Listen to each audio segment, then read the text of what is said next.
সকালবেলা ঘুম থেকে উঠে এত সুন্দর রোদ দিয়েছিল, এই যে দেখো আবার বৃষ্টি শুরু হয়ে গেছে। 10টা বাজতে না বাজতে আকাশ মশাই আবার এখানে দেখতে পাচ্ছ সকাল সকাল ব্যাগটা গোছানো স্টার্ট করে দিয়েছি। না গাইস, এখন সকাল না, এখন বাজে 12টা 40, মানে 1টা বাজতে যায়। আর এখানে আমি ব্যাগটাগুলো গোছাচ্ছি। যেহেতু তোমরা জানো আগের দিন কিন্তু আমি ব্যাগ গুছিয়ে রেখেছিলাম, আবার আমি বার করেছি। কেন বার করেছি অবশ্যই তোমাদেরকে বলছি। তো ভিডিওটি প্রথম থেকে লাস্ট পর্যন্ত দেখো। অবশ্যই কিন্তু ভালো লাগলে কী করতে হবে, একটা লাইক কমেন্ট অবশ্যই করো। আর যারা ভিডিওটি নতুন দেখছো প্লিজ বন্ধুরা সাবস্ক্রাইব করে আমার পাশে থেকো। হ্যাঁ, তোমরা জানো আজকে আমার ট্রেনিংয়ে বার হওয়ার কথা, কিন্তু আমার মেয়েটা যেহেতু একটু ঠান্ডা লেগেছিল বলে ভাবছিলাম না মানে এখন আর যাবো না, পরের বছরও ট্রেনিংটা নেবো। তারপর আমার মেয়ের দু বছরের বেশি হয়ে যাবে।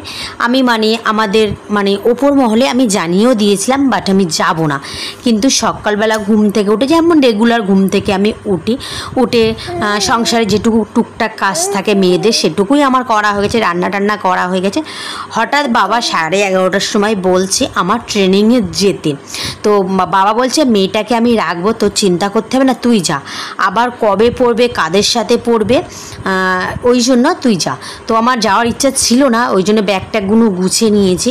যেহেতু মাম্মামেরও তো দেখার একটা সময় থাকে না, তো তার জন্য আমি যাব না ভেবেছিলাম। কিন্তু বাবাও বলছে তুই যা, অরিন্দমও বলছে তুমি যাও।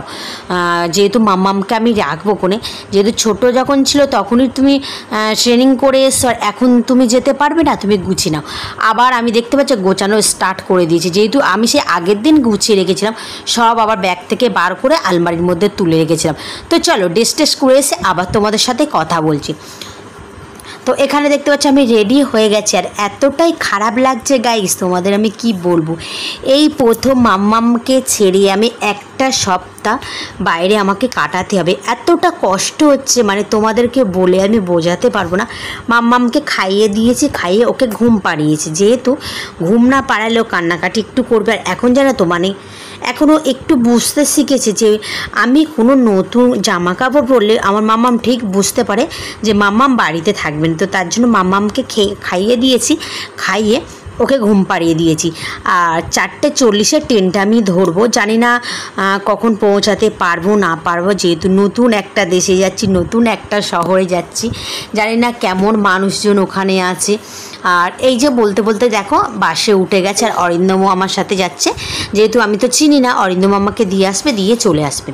আর আমাদের এখান থেকে আর একটা দিদি যাবে, যেখানে আমাদের ব্লক থেকে আমরা দুজনে যাব। তো ও ওখান থেকে যাবে, ও আমাদের ঘরডপুকুরের ওখান দিয়ে যাবে, আর আমি এখান দিয়ে যাচ্ছি। তো মাম্মামকে ছেড়ে যাচ্ছি, এতটাই কষ্ট হচ্ছে, কিন্তু কি করব, আমাদের যেতে হবে, কিছু করার নেই।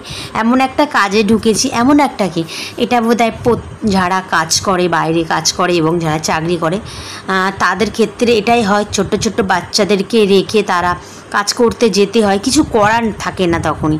তো চলো, তো বলতে বলতে বারাসাতে আমি চলে এসেছি। তো বারাসাতের পরিবেশটা এক ঝলকে আমি তোমাদেরকে দেখাই।